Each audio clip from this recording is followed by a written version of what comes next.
For the last 20 years or so, one thing was a sure bet at the box office: superheroes. They were the biggest movies, the biggest stars, really the center of the entire pop culture conversation. But lately, something's shifted. The invincible heroes we saw on screen have started to look, well, a little bit vulnerable. Yeah, that's the vibe you're getting everywhere now, isn't it? From the most hardcore comic book fans all the way to people who just casually go to the movies. There's this feeling that the golden age, the absolute peak of the superhero blockbuster, has finally come to an end. So, how did we get here? Was it just one bad movie? A dozen? Or is it something a lot deeper? To figure out what's really going on with this crisis, we can't just look at the last few years. We gotta rewind the tape, see where these modern myths even came from, how they completely took over the world, and why that empire is now showing cracks. Okay, let's dive in. So here's our game plan for this explainer. We're going to start at the very beginning, their cultural origins, and why we even needed them in the first place. Then we'll hit their golden age of blockbuster domination, look at the fatigue that started to set in, explore the rise of the anti-hero, and finally, ask what might be a deconstruction, and maybe even a rebirth of the whole genre. All right, first things first. To really get the 21st century superhero, you have to jump back to the 20th. Because here's the thing, these characters were never ever just about cool powers. They were born from very real, very human anxieties. And it's pretty wild when you think about it. Comics aren't some modern invention. This idea of telling huge, epic stories with a sequence of images, it's ancient. I mean, we've been doing it forever. You can see it in prehistoric cave paintings, the Biage tapestry that tells the story of a whole conquest. Comic books are just the latest version of that tradition. And boy, in the late 1930s, America desperately needed some escapism. The country was just crushed by the Great Depression, and you had the storm clouds of World War II gathering over in Europe. People were facing these huge, grim problems that had no easy answers. So, the very first superheroes were basically direct answers to those fears. You take Superman, right? Created by two sons of Jewish immigrants, he's an outsider, a literal alien who defends the little guy. Then you've got Batman, a rich industrialist using his money and tech to fight the crime and corruption that felt like it was everywhere. And then, as war became real, Captain America shows up as a straight-up patriotic symbol against fascism. They were everything people wished they could be in a world that felt out of control. Okay, now let's fast forward about 60 years. After the 90s, when superhero movies were kind of campy and definitely for kids, they came roaring back. And it was for a really similar reason. A new, profound national trauma created a need for a whole new kind of myth. See, back in the 80s and 90s, our action heroes were guys like Arnold Schwarzenegger, Sylvester Stallone, the lone wolf, the one-man army who could solve any problem with a bigger gun. But after September 11th, 2001, that fantasy just felt wrong. It didn't work anymore. And you can see this shift perfectly in this quote from James Cameron. He said this after 9/11, explaining why he just couldn't make a sequel to his action comedy True Lies. The idea that one tough guy could just punch his way through a complex, real-world terror threat, it suddenly felt naive, almost insulting. The world was just different. We needed something more. When you're faced with a terrifying, seemingly random new enemy, we started craving figures who were more than human. We needed demigods, people who could stand up to threats that felt way beyond what any normal person could handle. And then came 2008.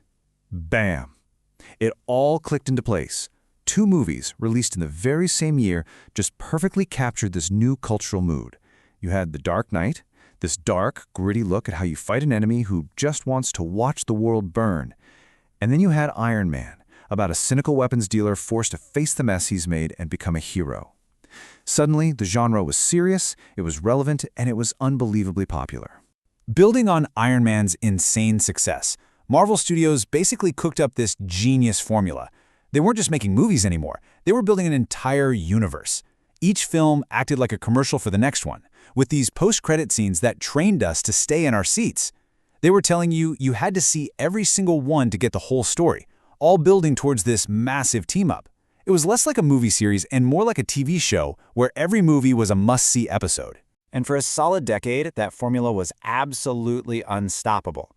But things started to change. A combination of factors, both inside the movies and out in the real world, created a perfect storm that led to the burnout we're all feeling today. It really was a perfect storm of factors, right? First, Avengers Endgame was such a huge narrative peak, there was really nowhere to go but down. Then, the universe expanded with all these TV shows, and suddenly keeping up felt like homework. Then the COVID-19 pandemic completely shattered our movie-going habits. And on top of all that, as our culture started to get skeptical of tech billionaires, we lost the core actors and characters we'd spent a decade loving. I mean, think about it from a storytelling perspective. Avengers Endgame wasn't just a film. It was this massive cultural event that wrapped up a 22-movie saga. The heroes literally beat death on a universal scale. So, after you unite to save the entire universe from mass death, where do you go from there? Any story that comes after is just going to feel smaller.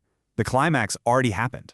And at the exact same time, the world outside the theater was changing, big time. The 2010s were all about this techno-optimism. We looked at tech billionaires like they were real-life Tony Starks, guys who were going to save the world. But by the 2020s, that optimism had totally curdled into pessimism and distrust.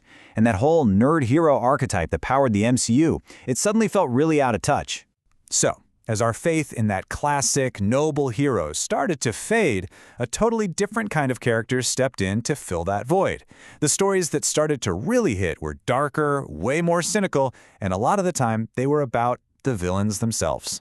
Just look at how the team-up movie has changed. At the peak of the genre, we got the Avengers or the Justice League, gods and super soldiers coming together to save humanity. Now, the successful model is the Suicide Squad, a bunch of bad guys forced to do the government's dirty work. It's a way more cynical view of the world. And the biggest hits now are the ones that are actively tearing down the old myths. Joker won an Oscar for making the villain a sympathetic, tragic figure. Deadpool just relentlessly makes fun of every superhero cliché. And on TV, The Boys gives us a world where superheroes are corrupt, dangerous celebrities controlled by a corporation. It's proof that people aren't just tired of superheroes, they're tired of the old version of them. So, all of that brings us to today. And yeah, it looks like a crisis, it feels like a crisis, but maybe it's not. Maybe it's actually a transformation. Maybe the genre isn't dying at all, but just shedding its old skin.